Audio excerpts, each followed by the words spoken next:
aš kada čia atvažiavau, jau bažnyčia buvo.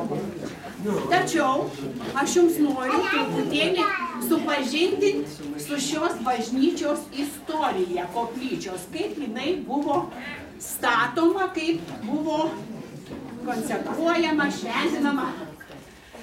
Jeigu ne taip, tai prašau pataisysit mane. Aš labai ieškojau medžiagos. Tai va, dabar paklausykit. Negaliu rankas pradėti.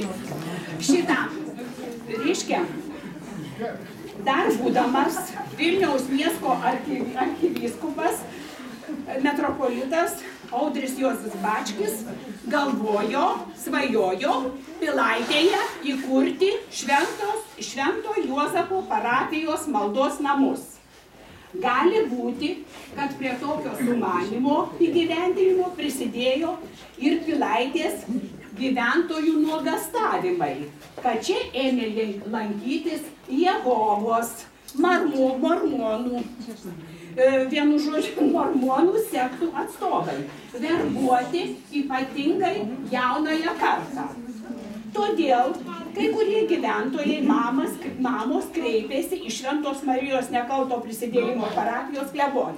Ir 1999 metų metropolitas Audris Juozas Bačkis vasario 17 dieną pasirašė dekretą, pagal kurį Pilaitės mikrorajone, tada buvo 13 000 gyventojų, įsteigė Švento Juozapo parapiją. Mišios buvo laikomos Mažvydo mokykloje salėje, kurią arkivyskupas pašventino. Manoma, kad buvo pradėta galvoti apie centro statybą.